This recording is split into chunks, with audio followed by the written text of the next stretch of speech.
शादी करते वक्त सनी का दोस्त इशारा करके समय देखने को बोलने लगा। इसीलिए सनी समय देख घबरा कर जल्दी से शादी का रस्म पूरा करके घर के लिए निकल जाता है। घर आकर बने छोटे दरवाजे को खोलने लगा, लेकिन दरवाजा खुलने का नाम नहीं लेता। इसलिए एक लोहे को पकड़ दरवाजा तोड़ने के लिए तैयार हो जाता है। उसी समय दरवाजा अपने आप खुल गया और काकुदा की आत्मा प्रकट होकर सनी को मार कुबड़ा कर देता है। अब सनी 13 दिन के बाद मर जाएगा, इसलिए गाँव वाले अभी से ही क्रियाकर्म शुरू कर देते हैं। इस गाँव में बरसों से ये घटना चली आ रही, लेकिन आज तक इसका हल नहीं मिल पाया है। इंदु ये सब देख विश्वास नहीं करती। उसे लगता कि ये कोई बीमारी है जिस वजह से ये कुबड़ा निकल आया है, जिस कारण इंदु इलाज के लिए सनी को डॉक्टर के पास ले गई। डॉक्टर ने भी कह दिया कि ये कोई बड़ा बीमारी नहीं बल्कि एक छोटा ऑपरेशन में ठीक हो जाएगा। डॉक्टर की बात सुन इंदु खुश हो गई। ऑपरेशन करने के बाद कुबड़ा हट गया, लेकिन कुछ समय बाद वही कुबड़ा दोबारा से निकल आता है। इन लोगों के पास घर लौटने के अलावा कोई ऑप्शन नहीं बचा। तभी लिफ्ट के अंदर चेहरा छुपाए एक आदमी कार्ड देते हुए बोला, अगर ये कुबड़ा ठीक करना है तो मुझे कॉल करना।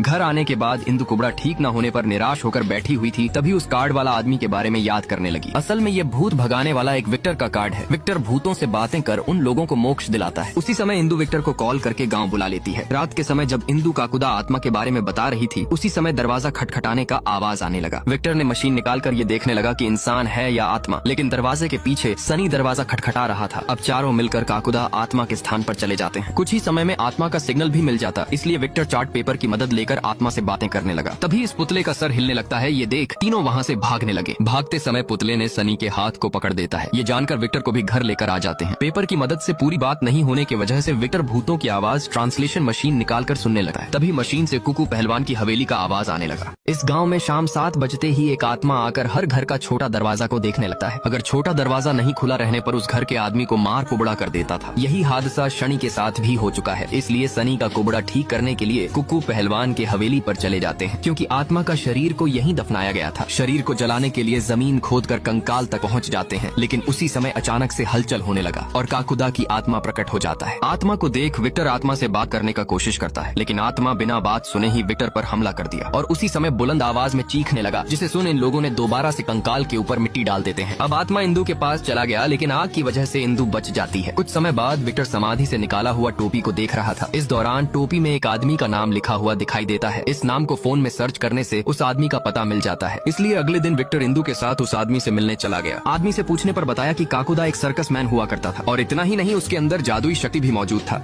एक रात विक्टर इंदु को श्मशान में मिलने के लिए बुलाता है और बताया कि तुम्हारी बहन और आत्मा के बीच कुछ तो कनेक्शन है। आत्मा का अंत करने के लिए हमें तुम्हारी बहन का जहसूस बनना पड़ेगा। इसीलिए अगली रात विक्टर इंदु का इंतजार कर रहा था, लेकिन इंदु यहाँ अपनी माँ के साथ फंस चुकी थी। इसलिए विक्टर किसी तरह से अंदर आ जाता है। तभी ये दरवाजा अपने आप बजने लगा, इसीलिए विक्टर खोल देता है। विक्टर इंदु समझ उससे बातें करने लगा, लेकिन इसके तरफ से कोई जवाब नहीं आता है। उसी